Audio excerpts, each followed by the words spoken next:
Day 5 ആണ്. ഇന്ന് എനിക്ക് വ്ളോഗ് ചെയ്യാൻ ഒട്ടും ഇൻട്രസ്റ്റ് ഉണ്ടായിരുന്നില്ല. പീരിയഡ്സിൻ്റെ ഡേ 1 ആണ്. വെയിറ്റ് കൂടുമെന്ന് ഉറപ്പുണ്ടായിട്ടാണ് ഞാൻ വെയിറ്റ് ചെക്ക് ചെയ്തത്. പക്ഷേ ഞാൻ വെയിറ്റ് കുറഞ്ഞിട്ടുണ്ടായിരുന്നു കേട്ടോ.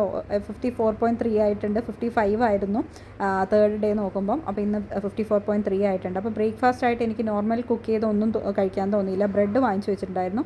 2 സ്ലൈസ് ബ്രെഡും 1 ബൗൾ കടലക്കറിയാണ് കഴിച്ചേക്കുന്നത്. മിഡ് മോർണിംഗ് സ്നാക്കായിട്ട് പഴമാണ് കേട്ടോ കഴിച്ചേക്കുന്നത്. എനിക്ക് സാധാരണ ഞാൻ മിഡ് മോർണിംഗ് സ്നാക്കൊന്നും പീരിയഡ്സിൻ്റെ സമയത്ത് കഴിക്കാറില്ല. പക്ഷേ ഇന്ന് വീഡിയോ എടുക്കേണ്ടത് കൊണ്ട് മാത്രം, ഡയറ്റ് ഫോളോ ചെയ്യുന്നതുകൊണ്ട് മാത്രം മിഡ് മോർണിംഗ് സ്നാക്ക് എടുക്കുകയാണ്. ഉച്ചയ്ക്ക് ലഞ്ച് കഴിക്കാൻ എനിക്ക് തോന്നിയില്ല, ചോറൊന്നും കഴിക്കാൻ തോന്നിയില്ല. അപ്പോൾ ഞാൻ 2 മുട്ട ഒരു ബുർജി പോലെ ആക്കി, ടൊമാറ്റോ ഒക്കെ ഇട്ട് ഒരു ബുർജി പോലെ ആക്കിയിട്ടാണ് കഴിക്കുന്നത്. ഇതും ഞാൻ ഫുൾ ഫിനിഷ് ചെയ്തില്ല. ഏകദേശം ഒരു മുക്കാൽ പ്ലേറ്റ് ഞാൻ ഫിനിഷ് ചെയ്തു. അപ്പോൾ ഇതായിരുന്നു ഇന്നെൻ്റെ ഉച്ചയ്ക്കത്തെ ലഞ്ച്.